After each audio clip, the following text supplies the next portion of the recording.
ठीक है। Good morning all of you. सभी बच्चों को एक बार फिर गुड मॉर्निंग। जो सभी बच्चे अभी ज्वाइन हुए उन सभी को, ठीक है। ओके, पिछली बार हमने डिस्कशन किया था एयर चैप्टर पार्ट 1। उस एयर चैप्टर में हमने बात की थी किस तरह से अर्थ सरफेस से ऊपर 1000 किलोमीटर जाने पर एयर के अंदर कौन कौन सी लेयर आती है। एयर के अंदर ट्रोपोस्फियर, यस हाँ, ठीक है। ओके, ट्रोपोस्फियर आती है। फिर उसके बाद में आपने पढ़ा था ट्रोपोस्फियर के बाद कौन सा आता है, ट्रोपोस्फियर के बाद स्ट्रेटोस्फियर हो गया, फिर स्ट्रेटोस्फियर के बाद मेसोस्फियर हो गया, मेसोस्फियर के बाद थर्मोस्फियर, और फिर हमने लास्ट में एक्सोस्फियर पढ़ा था। पिछली बार के पॉइंट में, पिछली बार के उसमें क्लास में हमने पढ़ा था कि भाई सबसे नीचे की लेयर ट्रोपोस्फियर होती है जो कि 10 किलोमीटर के लगभग होती है।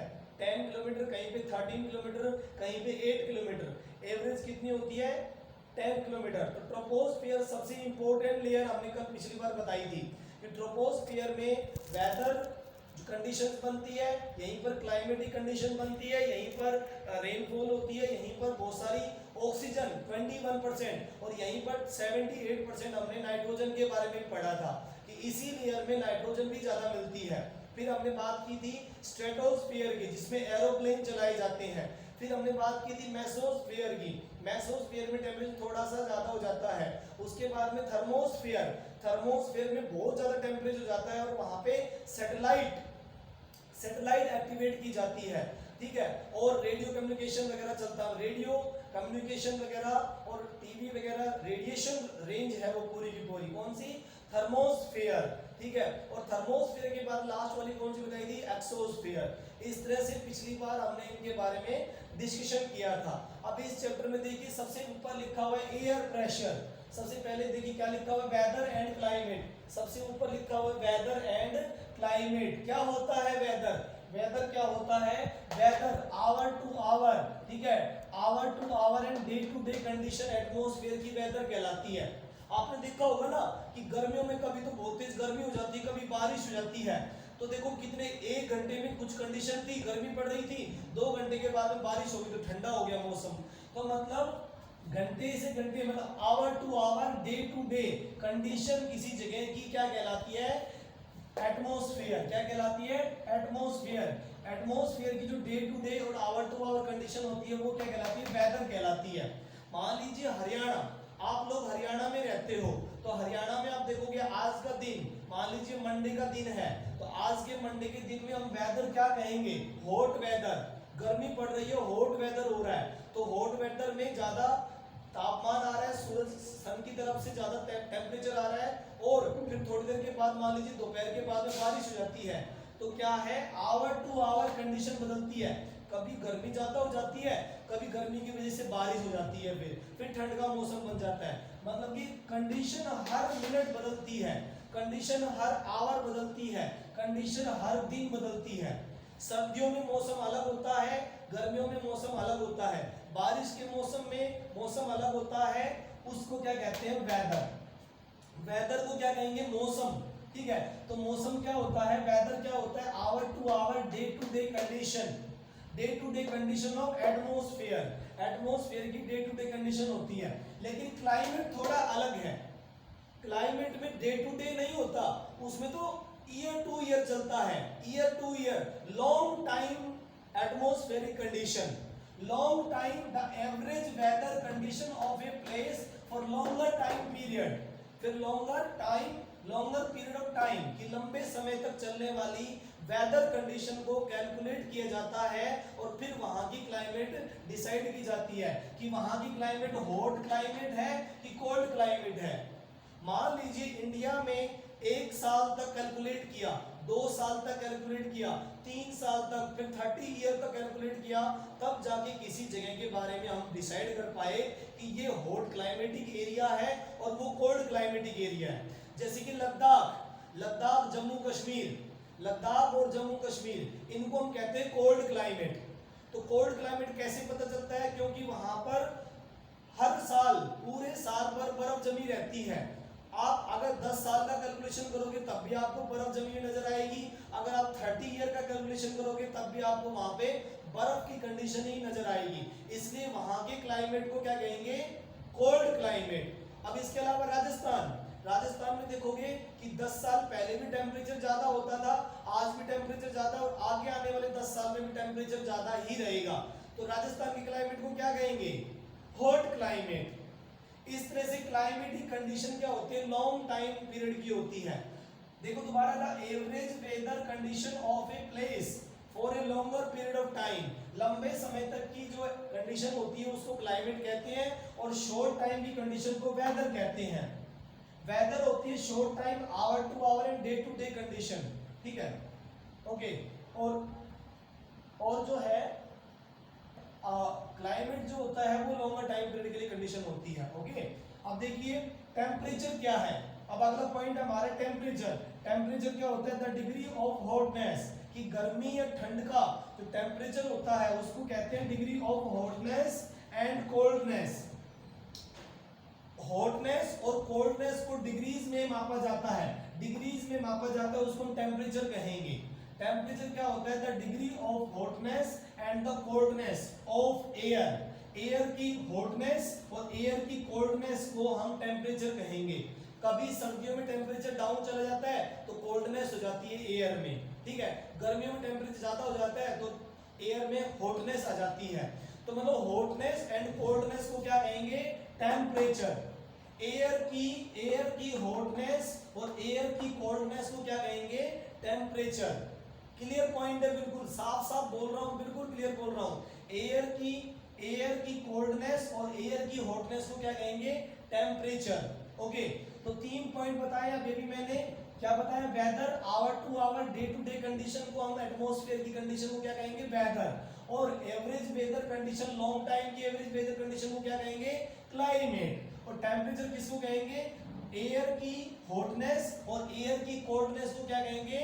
टेम्परेचर कहेंगे, ठीक है। डाउट सभी बच्चों के लास्ट में लेंगे बेटा। इसके बाद देखिए टेम्परेचर चेंजेस होते हैं एटमॉस्फेयर में बार बार। जब भी टेम्परेचर चेंज होगा, कभी हॉट टेम्परेचर हो जाएगा, कभी कोल्ड टेम्परेचर हो जाएगा। हॉट एंड कोल्ड टेम्परेचर होगा, डे एंड नाइट के अकॉर्डिंग भी टेम्परेचर चेंज होता है, और सीजन टू सीजन भी टेम्परेचर चेंज होता है। टेम्परेचर अर्थ के ऊपर सीजन टू सीजन चेंज होता है किसी जगह का, और डे एंड नाइट के अकॉर्डिंग भी टेम्परेचर चेंज होता है। आप देखोगे रात में थोड़ी ठंड हो जाती है और दिन में सनरेज की वजह से गर्मी हो जाती है, ठीक है। तो day to day and night और सीजन के अकॉर्डिंग टेम्परेचर एटमॉस्फेयर का चेंज होता ही है। दिन में सनरेज को अर्थ अब्सॉर्ब कर लेती है, दिन में सनरेज को अर्थ अब्सॉर्ब कर लेती है। अब्सॉर्ब करने से गर्मी बढ़ जाती है, और रात में उन्हीं सनरेज को जिनको अब्सॉर्ब किया था वो उसे वापस छोड़ देती है। तो हॉटनेस खत्म हो जाती है और कोल्डनेस आ जाती है, ठीक है। इसी वजह से हम 2 बार टेम्परेचर भी नोट करते हैं, मिनिमम टेम्परेचर और मैक्सिमम टेम्परेचर। आप टीवी पे देखते हो, न्यूज पे देखते हो, तो उसमें मिनिमम टेम्परेचर और मैक्सिमम टेम्परेचर दिखाया जाता है दिन का। एक दिन का मैक्सिमम टेम्परेचर दिन के 2 बजे नोट किया जाता है, पूरे दिन का मैक्सिमम टेम्परेचर दिन के 2 बजे नोट होता है, और मिनिमम टेम्परेचर सुबह के 4 बजे नोट होता है। मिनिमम टेम्परेचर सुबह के 4 बजे और मैक्सिमम टेम्परेचर दिन के 2 बजे नोट होता है। तो वो एक दिन की टेम्परेचर कंडीशन हमेशा चेंज होती है, कभी हॉटनेस हो जाती है, कभी कोल्डनेस हो जाती है, ठीक है। उसके बाद देखिए अगला पॉइंट है इंसोलेशन।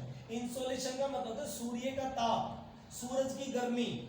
सूर्य का ताप, सूरज की गर्मी को इंसोलेशन कहते हैं, सूर्य ताप। इंसोलेशन का मतलब होता है सूरज की जो अल्ट्रावायलेट रेज धरती पर आती है, सूरज की सन की जो अल्ट्रावायलेट रेज होती है जो अर्थ पर आती है, उसको हम क्या कहते हैं? इंसोलेशन। इंसोलेशन जो सन रेज जो धरती ने अब्सॉर्ब कर ली। इंसोलेशन का मतलब जो सनरेज अर्थ ने अब्सॉर्ब कर ली, जो अब्सॉर्ब कर ली जाती है उसको इंसोलेशन कहते हैं, और अब्सॉर्ब नहीं किया तो उसको यूवी रेज कहते हैं। अगर सन की रेज को अब्सॉर्ब कर लिया गया है अर्थ के थ्रू तो वो इंसोलेशन कहलाएगा, और अगर अब्सॉर्ब नहीं किया है तो वो यूवी रेज कहलाएंगी, अल्ट्रावायलेट रेज।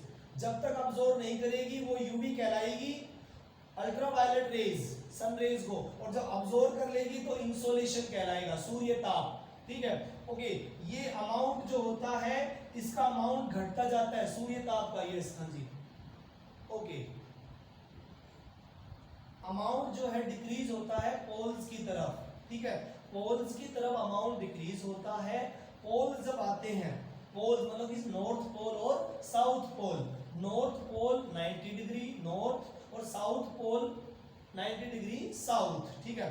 जब नॉर्थ पोल और साउथ पोल आता है तब टेम्परेचर डिक्रीज होगा, क्योंकि नॉर्थ पोल पे सन रेज डायरेक्ट नहीं पहुंच पाती है।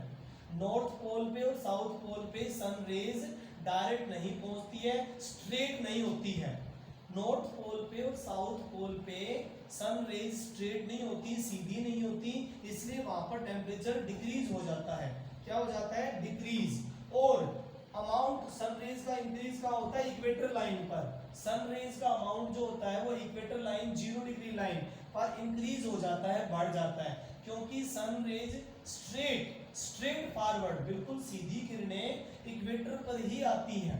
कहां पर आती है? इक्वेटर पर ही आती हैं। ओके, तो इस तरह से अमाउंट डिक्रीज कब होता है? पोल्स की तरफ जाने पर, और सन रेज का अमाउंट डिक्रीज, हाँ, वहां पर टेम्परेचर कम हो जाता है और इक्वेटर पर जाने पर टेम्परेचर बढ़ जाता है। ठीक है, तो सन रेज, ठीक है, यहाँ तक समझ में आ गया सभी को? क्लियर है? देखिए एक बार दोबारा से वेदर बता देता हूँ। Hour to hour, day to day condition को हम वेदर कहते हैं, और एवरेज कंडीशन वेदर की लॉन्ग टाइम पीरियड के लिए क्लाइमेट कहलाती है। टेम्परेचर एयर के अंदर जो टेम्परेचर होता है वो हॉटनेस और कोल्डनेस के अकॉर्डिंग होता है। एयर में हॉटनेस और एयर में कोल्डनेस टेम्परेचर कहलाती है। ठीक है, ओके। और जो इंसोलेशन होता है, इंसोलेशन सन रेज जो अर्थ ने अब्सॉर्ब कर ली उसको हम इंसोलेशन कहते हैं। ठीक है, जो इनकमिंग सोलर रेज होती है वो अर्थ के ऊपर इंटरसेप्टेड हो जाती हैं। इंटरसेप्टेड का मतलब है अब्सॉर्ब कर ली जाती है। ठीक है, सन रेज को अर्थ अब्सॉर्ब कर लेती है, तब उसको क्या कहते हैं? इंसोलेशन कहते हैं। ठीक है, और इंसोलेशन जो है पोल्स की तरफ डिक्रीज होता है और इंसोलेशन इक्वेटर पे इंक्रीज होता है। इंक्रीज होता है इक्वेटर लाइन पर 0 डिग्री पर। अर्थ के बीचों बीच जो लाइन है उस पे टेम्परेचर यानी कि सूर्य ताप बढ़ जाता है, क्योंकि वहां पर सूरज की किरणें सीधी पड़ती हैं। ठीक है, अब एक बात और बताऊं, सूरज की जो किरणें धरती पर आती हैं, सन रेज जो आती है वो बहुत ही कम अमाउंट में आती है, बहुत ज्यादा अमाउंट में नहीं आती है, बहुत कम पार्ट आता है। सन हमारे से बहुत दूर है, 15 करोड़ किलोमीटर। ठीक, कितना दूर है? 15 करोड़ किलोमीटर। सूर्य अर्थ से 15 करोड़ किलोमीटर दूर है। ठीक है, कितना करोड़ किलोमीटर? 115 मिलियन डिस्टेंस है अर्थ और सन के बीच में। ठीक है, इतना दूर है, और सन अर्थ से बहुत बड़ा है। सन अर्थ से बहुत बड़ा है। ठीक है, अर्थ से कई गुना बड़ा है, 103 टाइम लार्जर। ठीक है, सन अर्थ से 103 टाइम लार्जर, यानी कि 103 गुना बड़ा है। सूर्य पृथ्वी से बहुत बड़ा है। ठीक है, सन की जो अर्थ की जो डायरेक्शन होती है वो वेस्ट टू ईस्ट मूव करती है, जिसकी वजह से कभी कभी स्ट्रेट आती है सन रेज, और कभी कभी जो हॉरिजॉन्टल आती है, कभी कभी वो वर्टिकल हो जाती है। ठीक है, तो देखिए सन की रेज जो अर्थ रिसीव करती है वो केवल दो अरबवा भाग यानी कि 2 बिलियन पार्ट ही सन रेज आती है यहाँ पे, ये साथ। ठीक है, ओके, 2 बिलियन पार्ट ही यहाँ पर आता है। कितना आता है? सन रेज कितना आता है? 2 बिलियन पार्ट। हमारी अर्थ पे सन रेडिएशन जो आती है वो सिर्फ 2 बिलियन, कितनी आती है? 2 बिलियन पार्ट आती है। बहुत ही कम सन रेज हमारी अर्थ पे आ पाती है। ठीक है, फिर जब हमारी अर्थ पे सन रेज आती है, हाँ, बाकी तरफ फिर अंधेरा होता है, मतलब कम आती है सन रेज हमारे यहाँ पर। ओके, उसके बाद देखिए अर्थ के ऊपर किस तरह से एयर का मूवमेंट होता है। ठीक है, एयर का मूवमेंट होता है एयर प्रेशर की वजह से।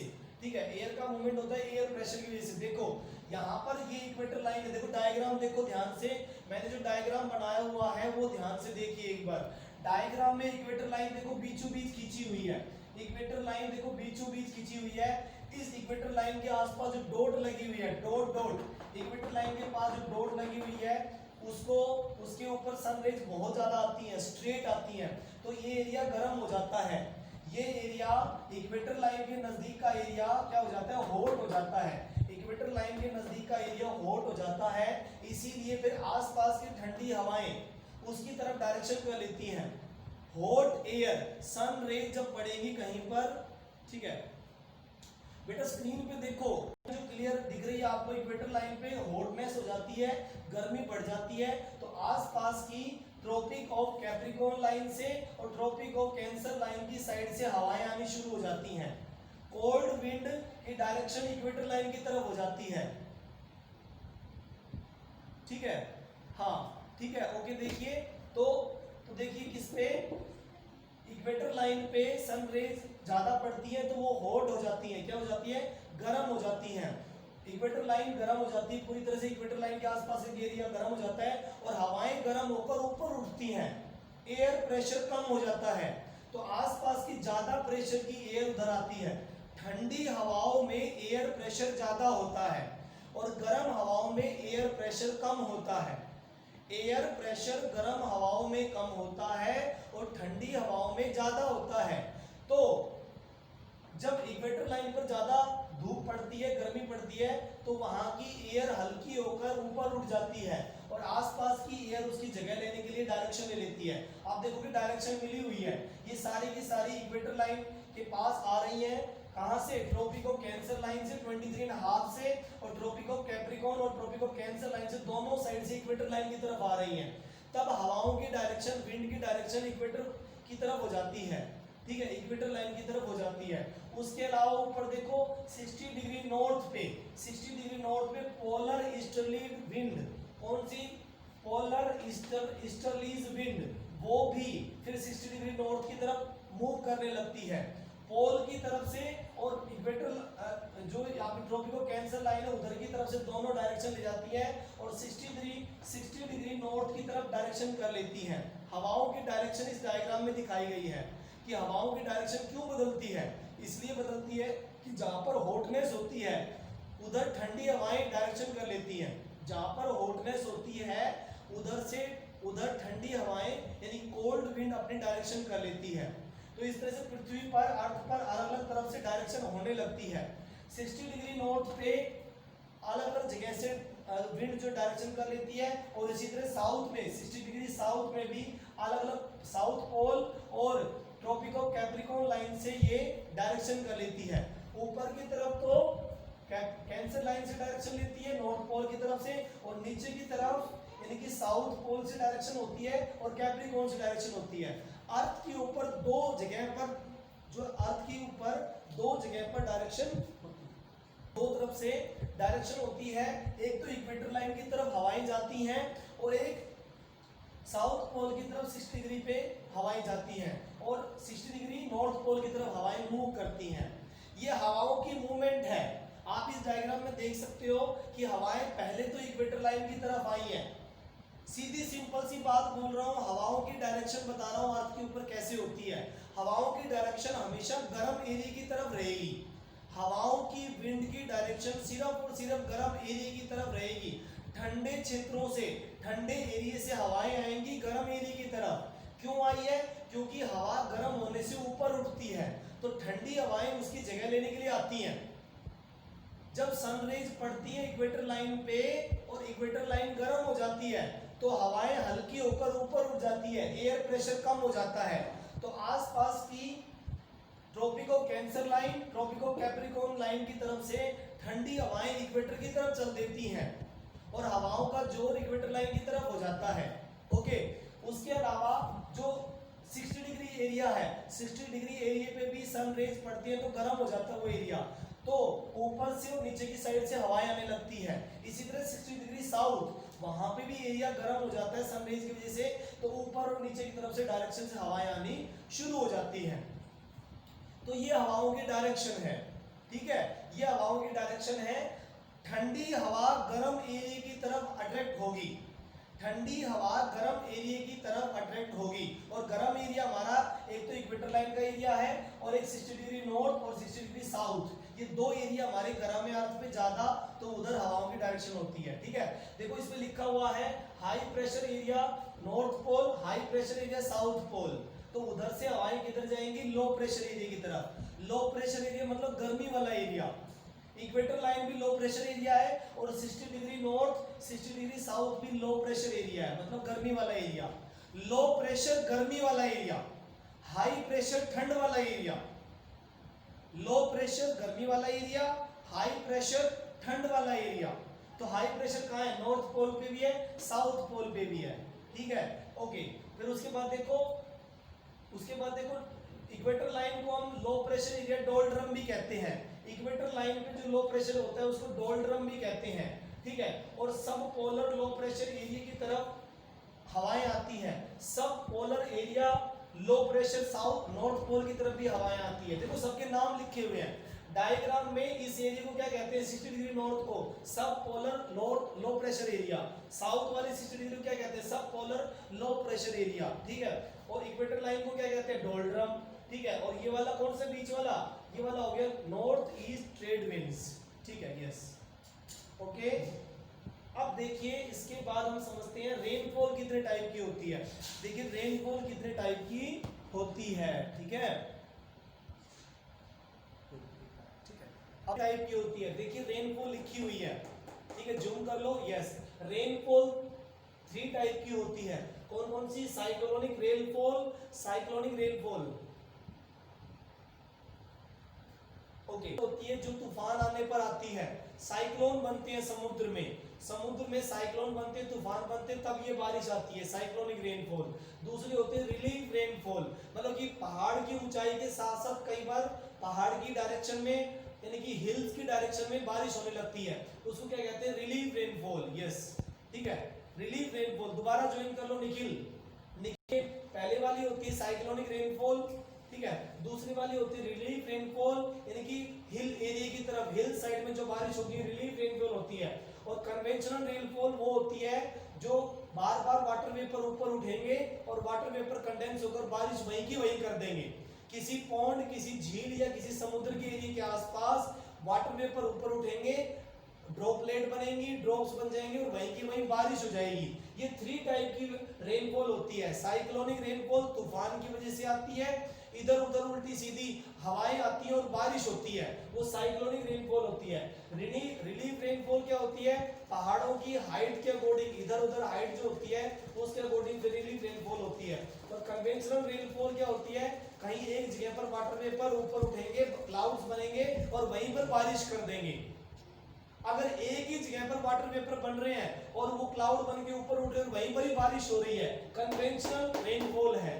और रिलीफ रेनफॉल क्लाउड्स बन के किसी माउंटेन के सारे ऊपर उठेंगे और माउंटेन की साइड में बारिश कर देंगे, वो रिलीफ रेनफॉल होगी, ठीक है। इसको ओरोग्राफी रेनफॉल भी कहते हैं। और साइक्लोनिक रेनफॉल तूफान आएगा फिर बारिश आएगी, तो वो साइक्लोनिक रेनफॉल होगी, ठीक है। अब उसके बाद देखिए C point, air pressure. Air pressure क्या होता है, जिस अर्थ की सरफेस में हम रह रहे हैं उसके ऊपर हवा का प्रेशर होता है, हवा हमारे ऊपर प्रेशर बनाती है, ठीक है, उसको हम क्या कहते हैं, एयर प्रेशर। जो पूरे एटमॉस्फेयर में नाइट्रोजन, ऑक्सीजन, जितनी भी टाइप की गैसेज फैली हुई है उनसे हमारे ऊपर प्रेशर पड़ता रहता है। 1000 किलोमीटर एरिया तक, 1000 किलोमीटर की एयर ऊपर तक एटमॉस्फेयर में फैली हुई है, वो हर प्रकार के बायोम्स पर, ह्यूमन पर, एनिमल पर, पेड़ों पर, ट्रीज पर, सब पर अपना प्रेशर बनाती है। तो उसको हम क्या कहते हैं, एयर प्रेशर। एयर प्रेशर क्या होता है, the pressure extract by the weight of air on earth surface. Earth surface के ऊपर जो एयर की वजन की वजह से प्रेशर बनता है उसको हम एयर प्रेशर कहते हैं। ये एयर प्रेशर नॉर्थ पोल पे और साउथ पोल पे सबसे ज्यादा होता है, क्योंकि वहां पे हवा ठंडी होती है। जो हवा ठंडी होगी उसमें एयर प्रेशर ज्यादा रहेगा, और जो हवा गर्म होगी वो एयर प्रेशर कम रहेगा। तो नॉर्थ पोल पे और साउथ पोल पे बर्फ जमी हुई है, इसलिए वहां पर एयर प्रेशर ज्यादा है। सर्दियों में हमारे इंडिया में भी, नॉर्थ इंडिया में, हरियाणा में, राजस्थान में, पंजाब में एयर प्रेशर ज्यादा हो जाता है, और गर्मियों में एयर प्रेशर कम हो जाता है। गर्मियों में हमारे हरियाणा में एयर प्रेशर कम हो जाएगा और सर्दियों में एयर प्रेशर बढ़ जाएगा। देखो लिखा हुआ है cold air high pressure, cold air high pressure और हॉट एयर लो प्रेशर। जब हवा गर्म होती है तो लो प्रेशर बन जाएगा, और जब हवा ठंडी होगी तो हाई प्रेशर बन जाएगा। हवा हमारे ऊपर प्रेशर बनाती है, एयर प्रेशर कहलाती है, ठीक है। एयर प्रेशर हाईएस्ट होता है सी लेवल पे, सी लेवल यानी कि समुद्र की तलहटी जो होती है, समुद्र का जो तल होता है वहां पर एयर प्रेशर सबसे ज्यादा होता है। फिर पहाड़ों पर जाने पर एयर प्रेशर कम हो जाएगा। आप किसी हिल एरिया पे ऊपर चढ़ जाओगे तो एयर प्रेशर कम हो जाएगा, और समुद्र की तलहटी पर जाओगे तो एयर प्रेशर ज्यादा रहेगा। ठीक है, हाइट के अकॉर्डिंग डिक्रीज होता है एयर प्रेशर, हाइट के अकॉर्डिंग हॉरिजॉन्टली, यानी कि जैसे हम ऊपर बढ़ेंगे अपने आप ही कम होता चला जाएगा। ओके, तो एयर मूव करती है high pressure area to low pressure area. Air कैसे मूव करती है? High pressure to low pressure, जैसे कि हमने डायग्राम में दिखाया भी था। High pressure north pole area था, तो एयर किधर आ गई थी? लो प्रेशर की एरिया की ओर। ठीक है, उसी तरह देखो ट्रॉपिक ऑफ कैंसर लाइन के आसपास हाई प्रेशर था, लो प्रेशर किधर था? इक्वेटर लाइन की तरफ, तो हाई प्रेशर से लो प्रेशर चली गई थी। इसी तरह से देखो ट्रॉपिक ऑफ कैप्रिकॉर्न लाइन में हाई प्रेशर किधर था? कैप्रिकॉर्न लाइन के आसपास, तो लो प्रेशर किधर था? इक्वेटर लाइन के आसपास, तो हाई प्रेशर से लो प्रेशर में चली गई। हाई प्रेशर कहां था? Equator line. हाई प्रेशर कहां था? कैप्रिकॉर्न लाइन पे, तो लो प्रेशर कहां था? इक्वेटर लाइन पे, तो वो चली जाती है। एयर मूव कैसे करती है? High pressure to low pressure. ठीक है, मतलब कि ठंड से गर्मी की ओर हवा कैसे मूव करेगी? ठंड से गर्मी की ओर मूव करेगी। रजत लास्ट में डाउट लेंगे, बट एयर मूव करती है high pressure to low pressure, high pressure to low pressure. देखो लिखा हुआ डायग्राम में, एयर कैसे मूव करती है? High pressure to low pressure. ठीक है, और लो प्रेशर कैसे बनता है? हाई टेम्परेचर की वजह से। लो प्रेशर बनता है हाई टेम्परेचर, और हाई प्रेशर बनता है लो टेम्परेचर की वजह से। लो प्रेशर बनता है, उल्टा है, बिल्कुल उल्टा है। देखो सिंपल है, हाई टेम्परेचर होगा तो लो प्रेशर होगा, एयर का लो प्रेशर, और अगर लो टेम्परेचर है तो हाई प्रेशर होगा, बिल्कुल उल्टा है। यस, ठीक है। ओके, अब देखो विंड क्या है? मूवमेंट ऑफ एयर होती है। विंड क्या कहलाती है? Movement of air. यस, हाँ लो प्रेशर होता है समर में। यस, हाँ जी, ठीक है। एक मिनट रुको, विंड क्या होती है? Movement of air. विंड क्या होती है? Movement of air. एयर जब मूवमेंट करे तो विंड कहलाती है। और मॉइस्चर क्या होता है? वाटर वेपर होता है जो क्लाउड्स में होते हैं। ठीक है, जो क्लाउड्स में होते हैं। ठीक है, इस तरह से हमने ये लेसन कंप्लीट किया है। इस तरह से हमने इस लेसन में देखा कि किस तरह से हमने एटमॉस्फेयर की लेयर्स हमने पढ़ी, और आज हमने वेदर क्लाइमेट के बारे में पढ़ा, और टेम्परेचर के बारे में नॉलेज इकट्ठी हुई। इंसुलेशन क्या होता है उसके बारे में मैंने बताया, और विंड की डायरेक्शन अर्थ पे कैसे होती है, इक्वेटर लाइन की तरफ कैसे डायरेक्शन होती है, और सब पोलर लो प्रेशर की तरफ कैसे डायरेक्शन होती है, वो हमने समझ लिया आज किस तरह से, बहुत अच्छे ढंग से। और सन रेज हमारे अर्थ पे आती है सिर्फ 2 बिलियन पार्ट, और इसके अलावा हमने एयर प्रेशर भी समझ लिया कि कोल्ड एयर होती है तो एयर प्रेशर ज्यादा होता है, और हॉट एयर तो एयर प्रेशर कम हो जाता है। ठीक है, और विंड क्या होती है वो भी बताया हमने, मूवमेंट ऑफ एयर विंड कहलाती है। और मॉइस्चर क्या होता है? वाटर वेपर जो क्लाउड्स में आपको मिलेगा वो मॉइस्चर कहलाएगा। ठीक है, तो आज की क्लास में इतना ही। Thank you, have a nice day.